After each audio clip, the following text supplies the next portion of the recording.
Hello, thank you for joining us today. It is Lionsgate 8825. So thank you for being here and joining us. It's really great energy that's coming through with this Lionsgate today.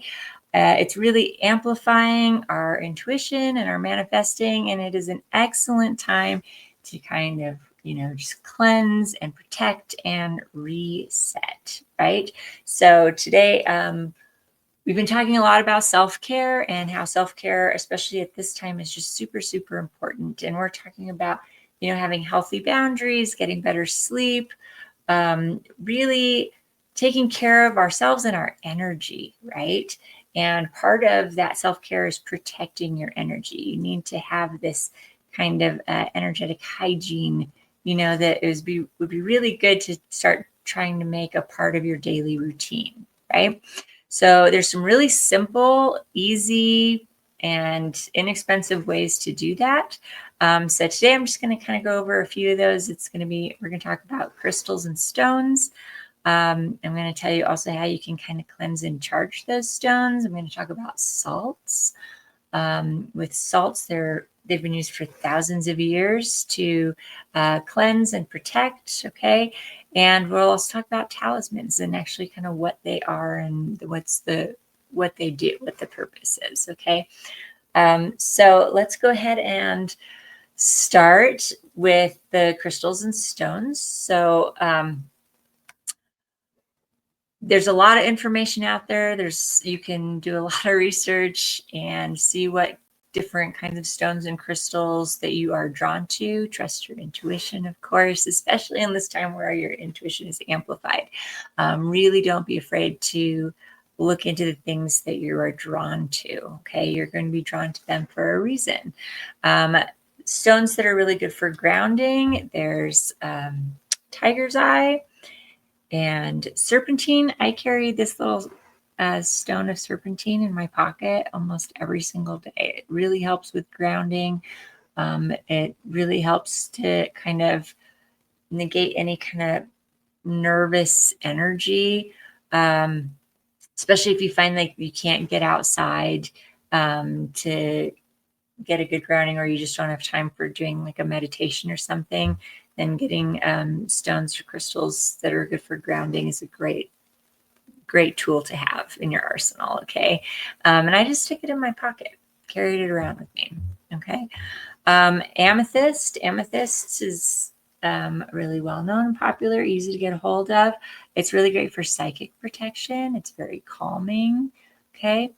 I have a deep connection with amethyst on kind of a soul level, so I use it a lot, especially when I want to do anything psychic. It's a great thing to put under your pillow when you're sleeping, and if you feel kind of maybe vulnerable, while you're sleeping and dreaming, this is a great thing to put under your pillow and have that protection, okay?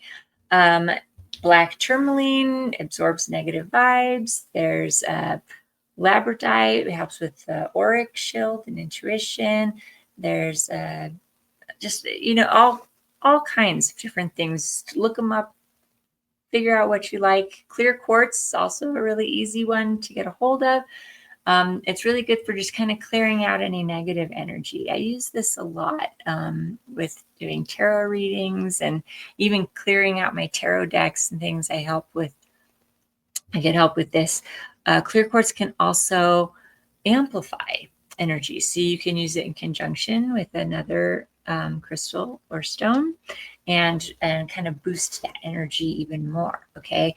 What's important here, and you're going to hear me say this a lot in this video, is your intention, setting your intention. So when you are wanting to use these stones, think about what it is you want them to do, what you want to get from using them, okay? So let me tell you how to cleanse and charge your stones. So a really great way to do that, you can use, if you are okay with using smoke and you have a smudge stick, go ahead and light your smudge. And this is just like a bundle of sage, basically. And then you let it smoke, and you just rotate the smoke around your crystals or your stones, okay? And that's a great way. And while you're doing it, think about the intention of clearing that energy and charging that energy. Okay.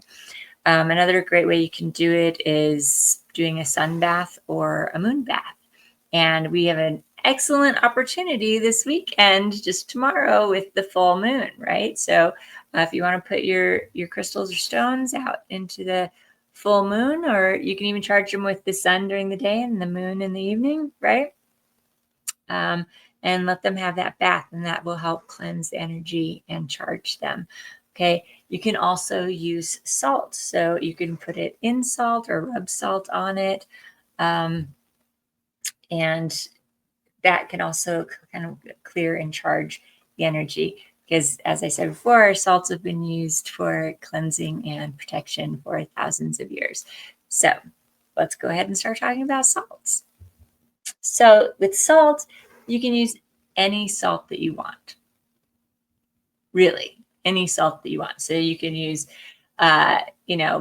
sea salt, table salt, Epsom salts, black salt. There's all kinds of different salts out there. And they do have, some like kind of pre-mixed salts for different things. And I'm sure you could find them on the internet or in metaphysical shops and things like that. But you can also make your own salts, okay? And if you want to make them more fancy, you can add herbs or, essential oils, things like that. Add things that have a meaning for you, because remember, you want to think about your intentions that you want to set with this, right? How do you want it to work for you? What do you want it to do? So there are a lot of different combinations you can make. You can even get like a spritz bottle and put some salt in the water, maybe add some essential oils, and you can spray it around, and that will help to kind of cleanse your space. You could even just simply put salt in a bowl in the room, and it can help to absorb any of like funky energy or, just any kind of negative energy that might be sitting around. You can even put it in doorways. A lot of people put it on thresholds for protection for their homes. I'm sure you've heard people talk about that before. You could take a salt bath. That will help cleanse your aura. You could, if you don't have a bathtub, you could do a salt scrub. Just lots of different ways and you could easily use salt for cleansing and protecting. Okay. And again, it's inexpensive and it's easy. So, feel free to go out and do that as soon as possible. So moving on to talismans. Okay. I know some people think that a talisman must be, like an ancient relic or something really expensive, and it really doesn't have to be. I mean, it can be anything. A talisman is just simply an object that has intention. Okay. So it's like it has this kind of power or whatever kind of magic intention that you set with it is what it holds, what it carries. And it can be jewelry. It could be a small pouch. I've got like a small pouch here with herbs. And there's a scroll in here with written intentions. There's a little container that has dragon's blood in it. It's just really whatever your intention is that you want to put with it. And you can put them wherever you want. You can have it on your person. I created a talisman for when I do mediumship work, and it's a necklace, and it has an amethyst in it, and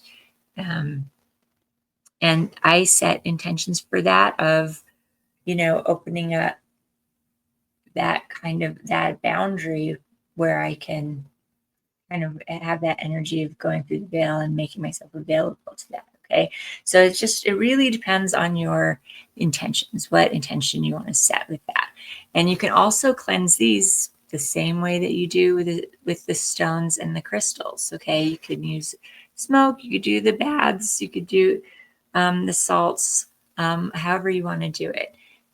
Now for setting your intention with this, I mean, it's really as easy as you can just hold it in your hand, take a deep breath and tell it what it's for. That's the simplest way to do it. You can, you can make it a little bit more of a ceremony. If you want to do additional things, you could do anointing oils and things like that while setting your intentions. There are a lot of different practices, but it doesn't have to be intense. It doesn't have to be difficult, and it certainly doesn't have to be expensive. It can be, as whatever you want it to be, really. And I mean, it can be, like I said, it can be anything. So it's really just about setting that intention, right, with how you want to have that protection or that use for it. Okay. I would say, with this Lionsgate, it's an excellent opportunity to do any or all of these. You could certainly set up kind of a little mini ritual for yourself with doing this self-care and this protection. Is take that salt bath, pick a stone, put it in your pocket or under your pillow. Definitely, I would encourage you to cleanse and charge these items if you haven't in a long time, or if you if it's brand new to you. I would definitely do that first and definitely take advantage of the full moon this weekend. I think that would be a great way to start. You can easily create a talisman, and getting grounded, taking a few deep breaths, that is also very important and can really help. And it doesn't have to take a long time. It can be, 5 minutes, and that's it. And so very simple, easy ways to get started with protecting yourself and having this self-care. So I hope that this helped. If you guys have any of your favorite tools that you like to do for protection, please feel free to drop it in the comments. If you want to tag somebody on this video who's just getting started in their practice and needs a few ideas of things that they can do, please go ahead and share that with them. And I hope you guys all have a wonderful, wonderful Lionsgate and weekend, and going into this full moon. You should check out our video for the full moon ritual if you can tomorrow. And I hope you guys have just a great and blessed day. All right. Enjoy. Thanks, guys.